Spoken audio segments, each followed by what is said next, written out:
সময়টা কিভাবে কেটে গেল বুঝতে পারছি না। বাস থামলো একটা নদীর পাড়ে, ছোটখাটো একটা ঘাট, ছোট ছোট শিপ অনেকগুলো দেখা যাচ্ছে রোড থেকে।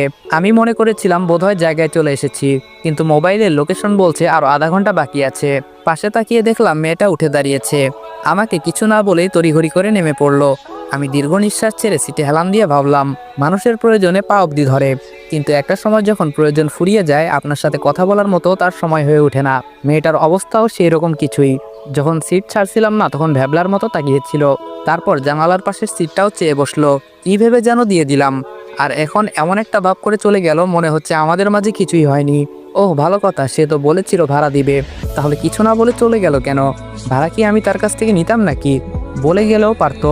কেন জানি মেয়েটা নেমে যাওয়াতে জায়গাটা শূন্য লাগছে। কেন এই অনুভূতি হচ্ছে মনের মাঝে ঠিক ধরতে পারছি না। কিছু কিছু স্বল্প সময়ের স্মৃতিও মনের সাড়া ফেলে। আমার পাথর মনে এভাবে কেউ সাড়া ফেলবে ভাবিনি কখনো। তবে কি আমি স্বল্প সময়ের জন্য সেই শ্যামলতার রূপের মাধুর্যের মাঝে নিজেকে নিখোঁজ করেছিলাম? ধ্যাত, আজকাল কি সব উদ্ভট চিন্তা ভাবনা করে সময় নষ্ট করি। চলার পথে কত পরিচয় হয়, কত মানুষের সাথে কত ঘনিষ্ঠ সম্পর্ক যুক্ত হয়। দূরে গেলে কোনো একদিন ঠিকই ভুলে যেতে সক্ষম হয়। আমিও পারবো। এটা তো সামান্য মোহমায়া, এত সিরিয়াস হওয়ার কিছু নেই। ভাগ্যক্রমে দেখা হয়েছে, আবার চলে গেছে, এটা স্বাভাবিক। আমার চিন্তা এখন এটা নয়, আমার চিন্তা ভিন্ন। গালিবকে একটা ফোন দেই, সব ঠিকঠাক আছে কিনা। হ্যালো, কিরে, কোথায় তুই? আমি বললাম আর 20-25 মিনিটের মতো লাগবে। গালিব বলল, ধুর, কখন থেকে স্টেশনে বসে আছি। আমি বললাম, আচ্ছা, সব ঠিকঠাক আছে তো? গালিব বলল, আছে। আচ্ছা, তুই ডেকোরেশনের লোক সেজে আসবি কেন? আমার বন্ধু সেজে আসলেই তো পারতি। আমি বললাম, না, 2টা ক্যারেক্টার আমার প্রয়োজন। গালিব বলল, মানে? আমি বললাম, মানে বলবি এটা আমার বন্ধু, আর ওদেরই ডেকোরেশন। আচ্ছা, তুই কথা বলেছিলি ডেকোরেশনের লোকের সাথে? গালিব বলল, হ্যাঁ, উনি বলেছে কোনো সমস্যা নেই। আচ্ছা, কেন এত কিছু? তোর প্ল্যানটা সঠিক বুঝতে পারছি না। আমি বললাম, এসে বলবো, তুই শুধু আমাকে সাহায্য করবি, ব্যাস। গালিব বলল, হ্যাঁ করব, কিন্তু ফুপির আবার কোনো ক্ষতি করবি না তো? আমি বললাম, তোর ফুপি যদি কোনো অন্যায় না করে অবশ্যই কোনো কিছু করব না। গালিব বলল, তোকে নিয়ে বিশ্বাস নেই।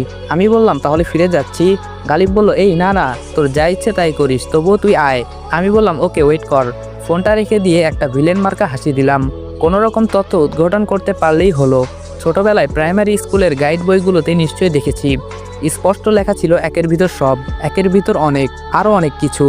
আমার উদ্দেশ্যও অনেকগুলো। একটা ইস্যু ধরে অনেকগুলো উদ্দেশ্য সফল করব ইনশাল্লাহ। গালিব হলো আমার মেজো মামার ছেলে, ওর সাথে পরিচয় নিউ ইয়র্কে।